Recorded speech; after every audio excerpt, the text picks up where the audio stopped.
Terima kasih rakan setugas saya Muammar dan juga Nur Intan. Assalamualaikum warahmatullahi wabarakatuh. Selamat pagi dan salam sejahtera Auda. Kita dapat bersama menerusi lintas langsung dari daerah Tutong. Baik, beberapa maklumat akan kita sampaikan. Kita kongsikan dulu mengenai laporan pemantauan air banjir daerah Tutong dari Balai Bomba Lamunan Tutong ya untuk pagi ini, di mana Jalan Bangkuru mengalami banjir ketika ini dan ianya tidak boleh dilalui oleh kenderaan jenis four-wheel drive ya, dan keadaan paras air ialah 0.90 meter sejauh 500 meter. Dan harap maklum bagi Auda yang ingin menuju ke Jalan Bangkuru di mana saat ini tidak dapat dilalui jalan berkenaan. Dan manakala Jalan Kerancing saat ini tidak dapat dipantau disebabkan oleh Jalan Binutan tidak dapat dilalui oleh kenderaan jenis four-wheel drive. Dan seperti yang kita maklumkan tadi, Jalan Binutan tidak dapat dilalui kerana keadaan paras air ialah 0.50 meter ya, sejauh 200 meter. Dan sekali lagi kita kongsikan ianya tidak dapat dilalui oleh kenderaan jenis four-wheel drive. Baik, itu Auda laporan mengenai laporan pemantauan air banjir daerah Tutong untuk pagi ini ya. Baik, sebelum kita kongsikan lagi beberapa maklumat lainnya, kita saksikan satu bahan visual pagi ini.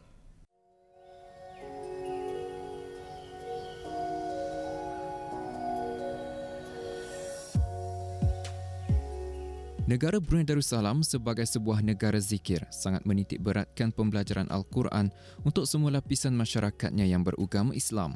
Pembelajaran Al-Quran secara formal sejak dahulu lagi telah dilaksanakan di institusi-institusi pendidikan agama di bawah kawalan Kementerian Hal Ehwal Agama di negara ini, khususnya sekolah-sekolah agama dan Arab. Namun bermula pada tahun ini, pembelajaran Al-Quran secara formal akan diteruskan bagi pelajar-pelajar di peringkat sekolah menengah, khususnya bermula dari tahun 9 sebagai kesinambungan daripada apa yang telah dipelajari semasa di sekolah agama khas.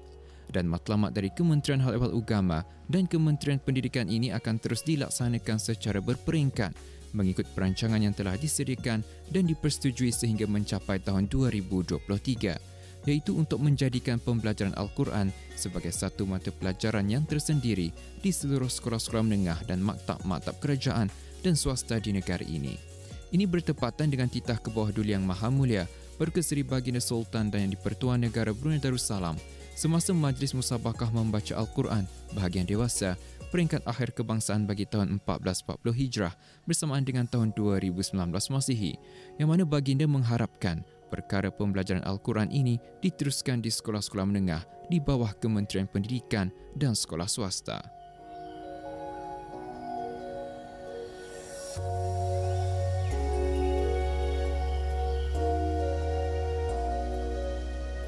Dalam pendekatan kali ini, saya beserta kru Rampai Pagi Tutong berpeluang untuk melihat dan memahami secara lebih dekat pelaksanaan sesi pembelajaran Al-Quran di salah sebuah institusi pendidikan di daerah ini, iaitu di Sekolah Menengah Sufri Bolkiah Tutong. Baik, Cikgu Haji, inilah kami mengetahui mengenai dengan pembelajaran Al-Quran di Sekolah Menengah Sufri Bolkiah ini. Bagaimana? Silakan. Alhamdulillah, sebenarnya program pembelajaran Al-Quran ini sudah lama dilaksanakan di Sekolah Menengah Sufri Bolkiah, yang mana pada asalnya ianya dijalankan menggunakan nama program Celik Al-Quran, yang mana pada ketika itu program ini diperkenalkan oleh Jabatan Pengajian Islam Kementerian Hal Ehwal Agama, dan sasaran pelajar pada ketika itu adalah pelajar-pelajar tahun 9, 10 dan 11 yang tidak lagi bersekolah agama pada sebelah petang ataupun yang sudah tamat pembelajaran mereka di sekolah agama di sebelah petang. Dan objektifnya adalah supaya pelajar-pelajar ini dapat membaca Al-Quran dengan fasih, lancar dan bertajwid, dan seterusnya dapat membaca hingga khatam. Dan untuk di sekolah kami, apabila diorang khatam nanti, insya-Allah diorang akan menyertai majlis khatam Al-Quran yang diadakan pada tahun 11 bila mereka berada di tahun 11. Okey. Manakala pada tahun ini pihak Kementerian Pendidikan dan juga Kementerian Hal Ehwal Agama telah pun memperkenalkan kurikulum yang formal lah untuk pembelajaran Al-Quran, tetapi kurikulum ini hanya khusus kepada pelajar-pelajar tahun 9 sahaja. Okey, manakala tahun 10 dan 11 mereka masih lagi mengikuti pembelajaran Al-Quran tetapi melalui program Celik Al-Quran. Okey, baik. Jadi bagaimana pembelajaran Al-Quran ini dilaksanakan di sekolah ini? Mungkin dari segi waktu, berapa jam diperlukan atau bagaimana? Baik. Pembelajaran Al-Quran di sekolah ini diperuntukkan dalam jadual pembelajaran yang mana untuk Al-Quran sekolah kami memperuntukkan 2 period, which is 1 jam untuk Al-Quran bagi tahun 9 menggunakan kurikulum itu, manakala tahun 10 dan 11 pun masih dalam jadual juga peruntukan 2 period 1 jam, tapi mereka tidak menggunakan kurikulum, tapi mereka meneruskan pembacaan berdasarkan untuk khatam Al-Quran. Okey, jadi dan sebentar tadi ada juga cikgu mengatakan mengenai objektif. Jadi mungkin boleh kongsikan bagaimana untuk mencapai objektif itu. Mungkin ada perancangan-perancangan yang dilaksanakan nanti. Okey, untuk mencapai objektif pembelajaran tersebut, sebenarnya guru-guru yang ditugaskan untuk mengajar Al-Quran ini sudah pun diberi bengkel dan juga kursus berkaitan dengan pengajaran dan pembelajaran Al-Quran. Yang mana pada awal tahun ini ramai guru-guru kami telah dihantar berkursus selama 3 hari berturut-turut bengkel pengukuhan pengajaran dan pembelajaran Al-Quran selama 3 hari.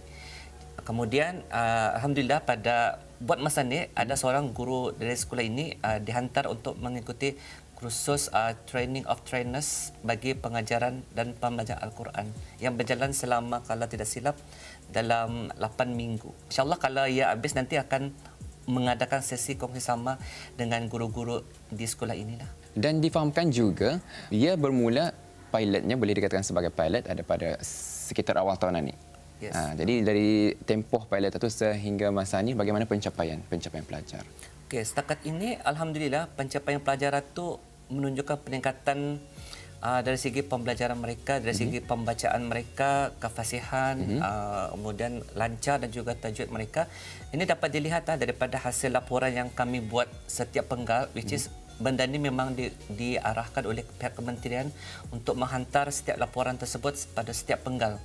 Jadi kalau kita lihat di sini ia punya laporannya tu pada penggal pertama sahaja daripada 101 pelajar 16 orang dalam kategori dinilai dalam kategori alif, manakala 36 orang dalam kategori ba, 44 orang dalam kategori jim dan 5 orang dalam kategori dal.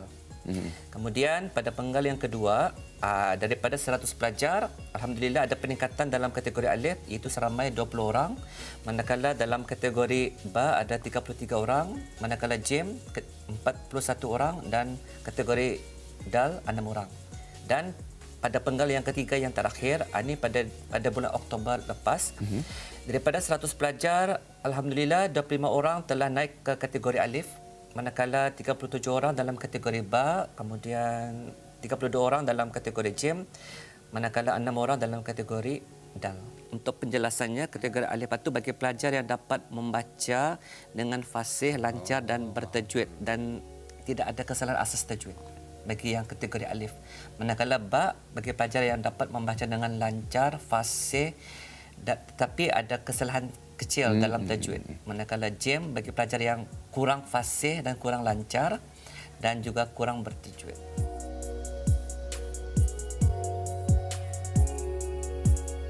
Adalah diharapkan agar program ini dapat dikekalkan dan diteruskan pelaksanaannya, dan juga diharapkan agar pelajar-pelajar dapat menjadikan pembacaan Al-Quran ini sebagai satu amalan yang dapat mereka lakukan dalam kehidupan mereka sehari-hari, insya-Allah.